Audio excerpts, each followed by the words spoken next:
Picture a rain-lashed August afternoon in northern France, August 26th, 1346. Low clouds crush the sky. Thunder mutters in the distance. Rain turns open farmland into a sucking sea of mud. Near the small village of Crecy, an exhausted English army finally stops running. King Edward III chooses this ground. A gentle rise, narrow approaches, bad footing. It is not dramatic terrain, it is practical, and that will matter more than numbers. The English have marched for weeks. They are hungry, outnumbered, and hunted. But here, Edward decides to stand and fight. The deployment is calm, almost cold. Wagons and baggage carts are pulled into a rough barricade at the rear. Men-at-arms dismount and form a solid core, shields locked, armor braced.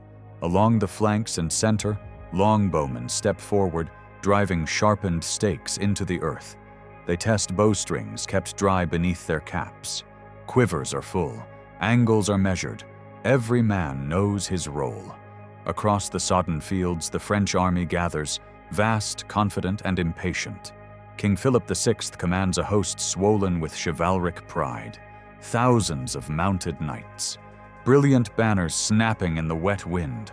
Armor gleaming beneath a darkening sky. They have chased the English for days, certain of victory. Now, at last, they believe the prey is trapped. Trumpets sound, orders are shouted, and almost immediately, the advance begins to unravel. Mud breaks formations, horses struggle for footing. The French vanguard, Genoese crossbowmen, moves forward, but rain has slackened their strings. Bolts fall short. Shields rise too late. Then the English answer. The longbows lift as one, and the sky turns deadly. Arrow after arrow arcs downward in disciplined volleys. Not a storm, but a machine. Shafts punch through mail. Visors fail. Horses scream and collapse, hurling armored riders into the mire. Each fallen body becomes an obstacle. Each charge crashes into the wreckage of the last. The French charge again, and again. Discipline dissolves into fury. Knights ride over their own infantry, over wounded comrades, over the dead, desperate to reach the enemy. The slope becomes a killing ground. Mud slicks red with blood. Above it all, the English bowmen keep firing. Methodical, tireless, devastating. By nightfall, the field is unrecognizable. Princes lie broken. Counts are dead. Noble banners are trampled into the mud. The flower of French chivalry is shattered on a single hillside, and the English line, it never breaks. This is the Battle of Crécy, the opening catastrophe of the 100 Years' War, a battle that does not merely defeat an army, but destroys an idea. Here, the myth of invincible cavalry dies. Here, preparation triumphs over pride. Here, medieval warfare enters the age of mass missile fire. Disciplined, industrial, and unforgiving. Chivalry does not die at Crecy, but it bleeds heavily here. So, stay with us, because next, we break down how Edward's positioning, defensive discipline, and the longbow didn't just win a battle, they rewrote the rules of war. On this rain-soaked hillside, the old world charged forward, and a new one took aim. Part 1. Setup. The 100 Years' War. Ignites and armies clash. The seeds of conflict were planted in 1337, when Edward III of England staked a bold claim to the French throne through his mother, Isabella of France. What began as a dynastic dispute rapidly escalated into something far larger, a struggle for dominance between two emerging powers. Skirmishes at sea, raids ashore, and tense diplomacy hardened into full-scale war. The 100 Years' War. By 1346, Edward committed fully. He landed in Normandy with an army of roughly 14,000 men, initiating a devastating chevauchée, a lightning campaign of destruction through French lands designed to cripple royal authority and draw the enemy into open battle. Towns were seized and sacked. Caen fell to fire and pillage as the English marched relentlessly eastward. The objective was clear: force France to fight on terms favorable to England. King Philip VI responded with a massive host, drawn from across his kingdom, perhaps 30,000 to 40,000 troops in total, including around 8,000 mounted knights and men-at-arms, supported by thousands of Genoese crossbowmen and feudal levies. It was an army of prestige and tradition, heavy in armored nobles riding horses that were symbols of medieval martial might. Edward's force was smaller, but strategically sharper. Approximately 2,000 to 4,000 men-at-arms dismounted and formed the battle's backbone, braced to hold ground. On both flanks stood 7,000 to 10,000 longbowmen, English and Welsh yeomen trained from youth to master the powerful yew longbow. These archers could unleash a devastating volume of fire, at rates that far exceeded the slower crossbowmen in French service. Edward chose the battlefield. Near the village of Crécy-en-Ponthieu, atop a gentle ridge crowned by a windmill, he positioned his army where attackers would be forced to fight uphill through soft, rain-soaked ground. Streams and woods shielded his flanks. Stakes and obstacles were prepared in front of his lines to disrupt cavalry charges. By the time the French arrived late in the day, their formations were stretched and exhausted from pursuit.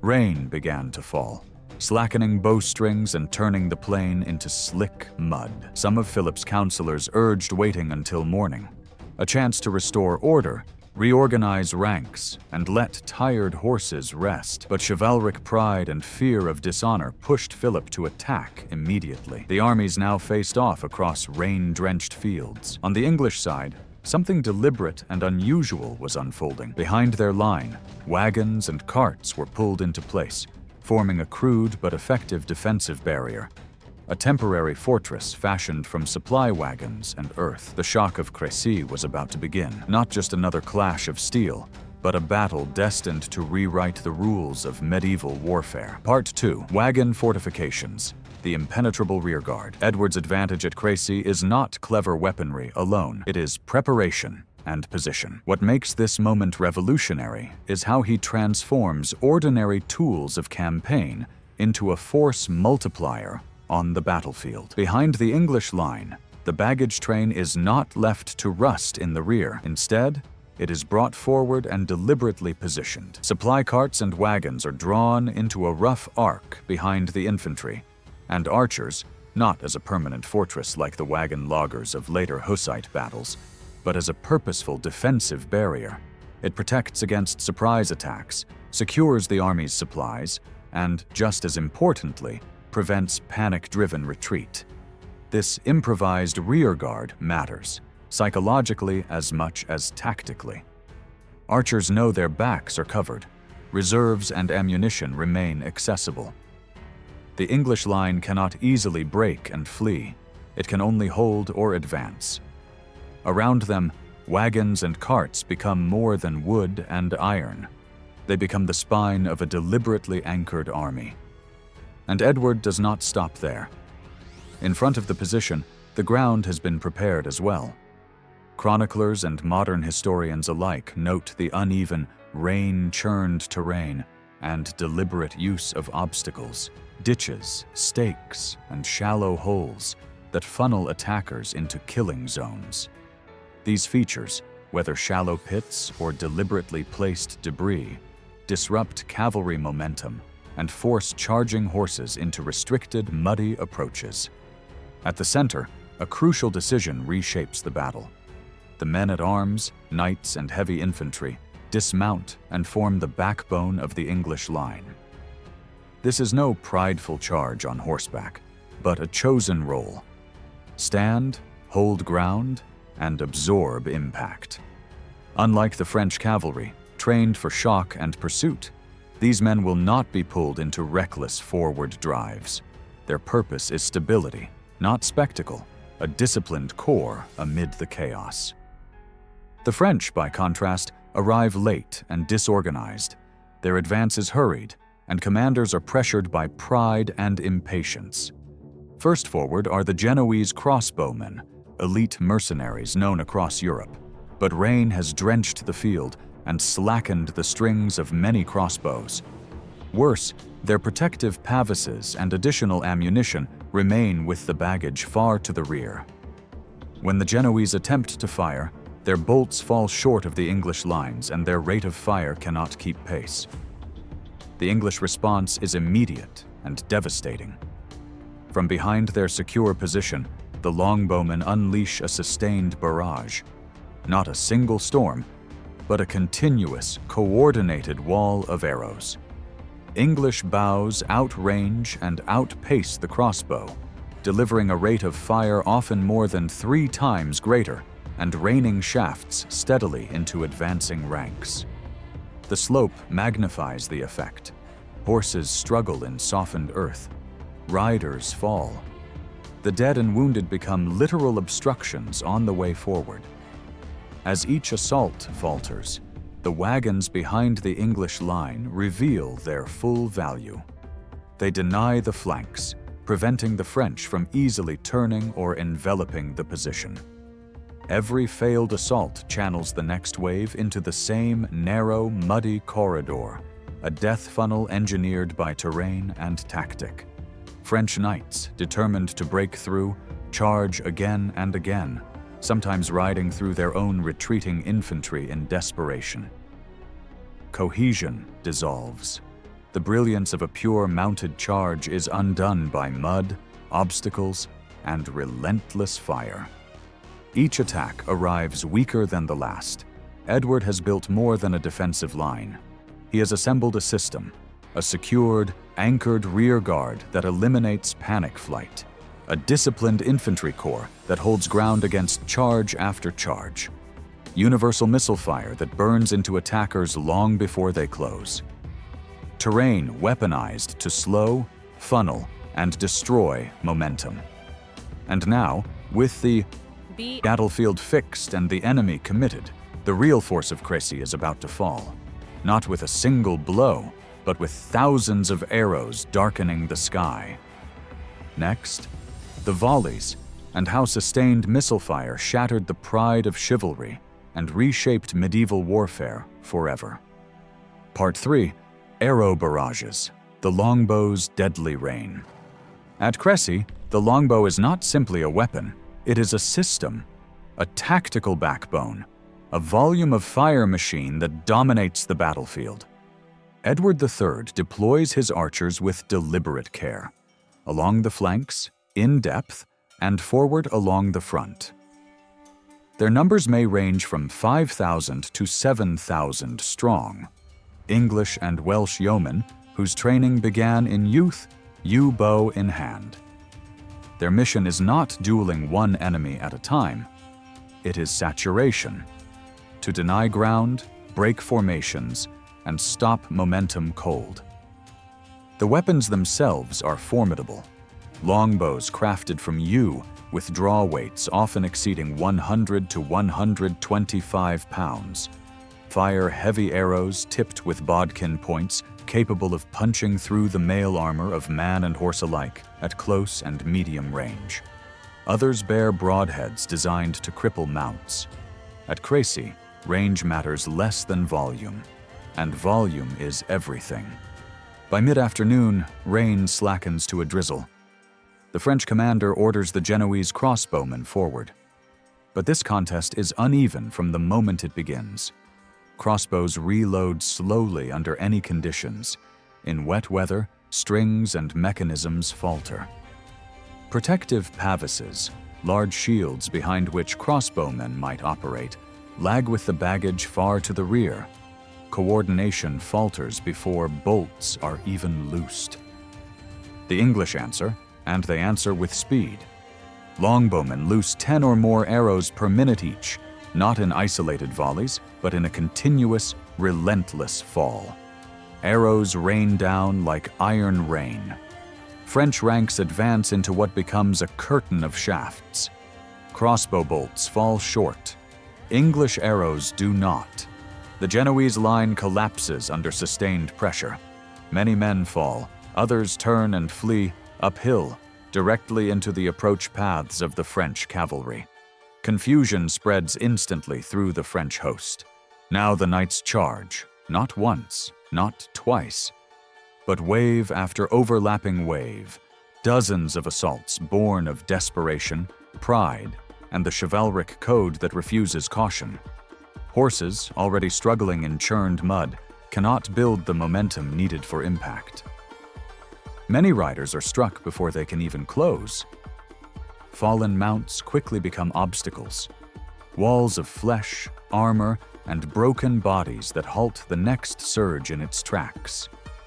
Arrows tear into exposed faces and joints, into leather and cloth where armor gaps lie, and above all into horses, the true engines of medieval shock combat. Many knights are unhorsed unwillingly.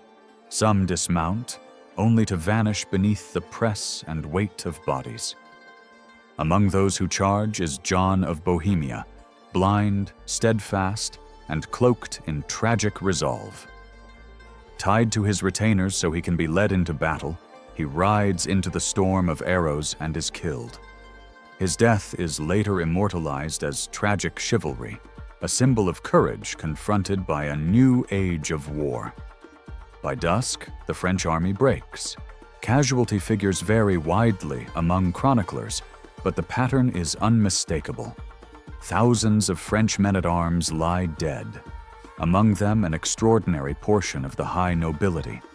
Princes, counts, and banners that represented the very heart of French aristocracy are lost in the mud of Crécy.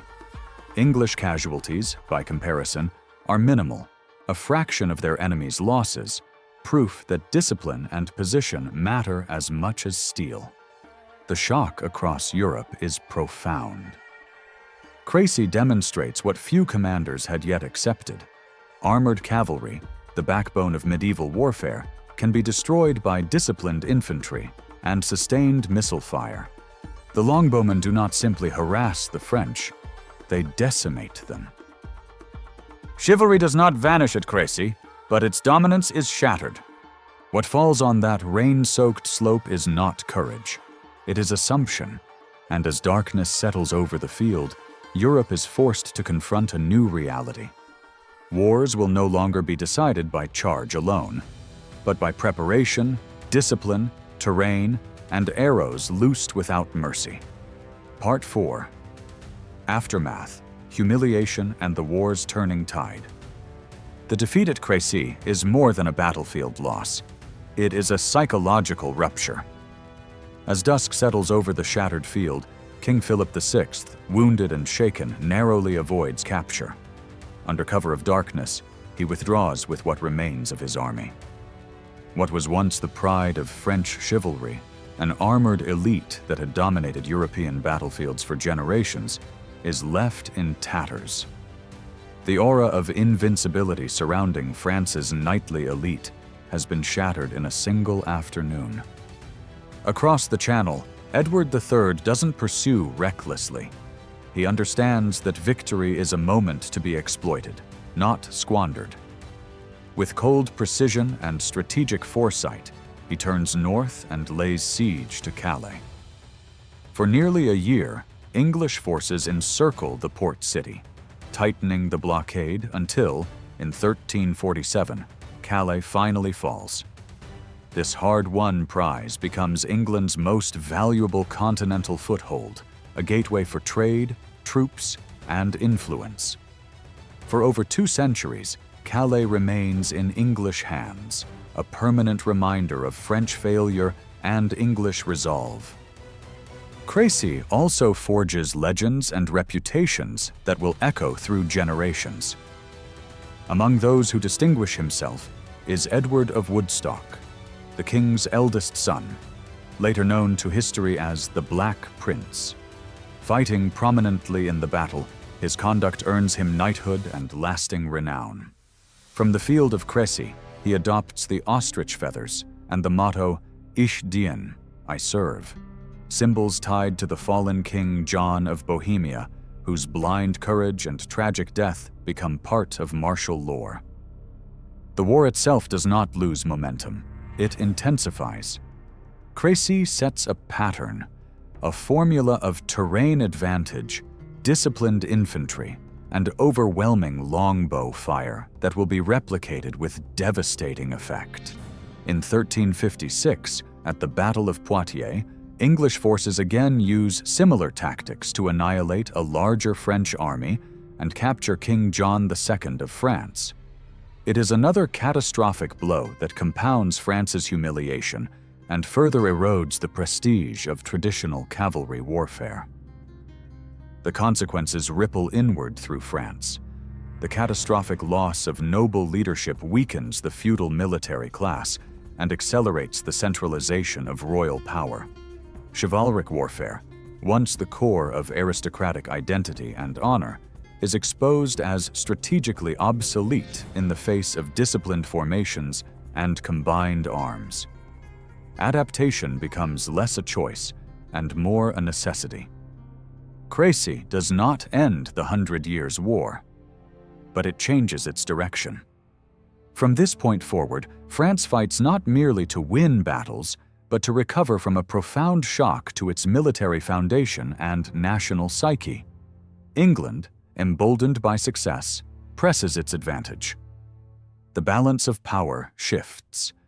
The nature of warfare itself enters a new, harsher phase, one defined less by individual valor and more by preparation, discipline, and combined force. The mud of Crécy eventually dries. The banners are folded and carried away. But the damage is permanent. What is lost on that rain-soaked hillside is not just an army, it is an old way of war. Part 5. Legacy. Longbow's shock and chivalry's twilight. The significance of Crécy stretches far beyond the dead counted on that rain-soaked slope. It marks a turning point in the history of warfare, the moment when discipline, preparation, and massed infantry fire decisively eclipse the dominance of the mounted knight. Crécy proves, beyond dispute, that well-trained foot soldiers can defeat elite cavalry when positioned and supported properly. The English longbow, wielded by commoners trained from youth, does not end chivalry, but it exposes its limits. The same principles, demonstrated here, will echo with brutal clarity at Poitiers in 1356 and decades later at Agincourt in 1415, where French commanders, still bound by tradition and pride, charge into prepared English lines and pay the price. Warfare itself begins to evolve. Crécy stands at the threshold between worlds. Gunpowder weapons are appearing, crude and unreliable, but the longbow represents the last, most lethal expression of pre-modern missile warfare.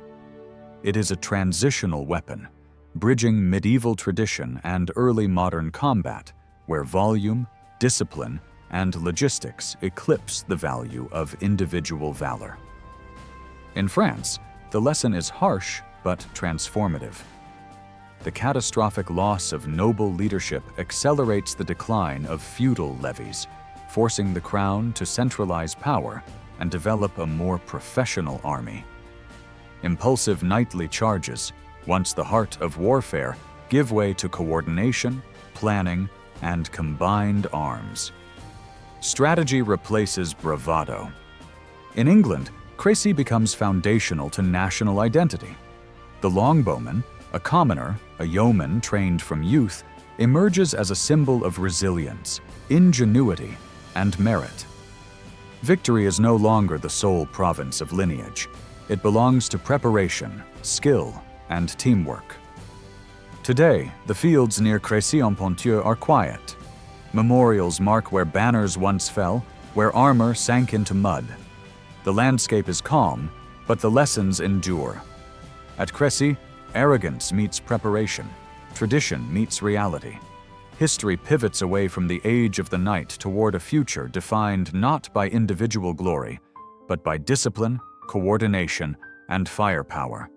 The twilight of chivalry begins here, not with romance, but with arrows raining from the sky. Conclusion. Crécy, where arrows rewrote history. The rain-soaked fields of Crécy are silent now, but the echoes of that day still resonate through history. An army of knights, proud and untouchable, fell not to brute strength, but to discipline, preparation, and the relentless hail of arrows. Chivalry did not vanish, but its supremacy was shattered. The old assumptions of warfare, that courage and armor alone could decide battles, were exposed as fragile. From this muddy ridge, Europe glimpsed a new truth. Strategy, coordination, and innovation matter more than lineage or pride. The longbow was more than wood and string. It was the instrument of a revolution, a weapon that transformed the art of war, elevated common soldiers, and set the stage for the battles that would define nations for generations to come. England emerged emboldened, France humbled, and the very nature of combat changed forever. Wars would now be measured not only in heroism, but in planning, terrain, and firepower. Crécy is a story of arrogance meeting preparation, of tradition confronted by reality, and of history pivoting toward a harsher, more disciplined age. From the mud and blood of that August afternoon rose a lesson that endures. The tides of history are won not by glory alone, but by the courage to adapt, the discipline to endure, and the vision to fight smarter than the enemy. And that is the true legacy of Crécy, a battlefield where the old world fell and the new world of warfare took aim.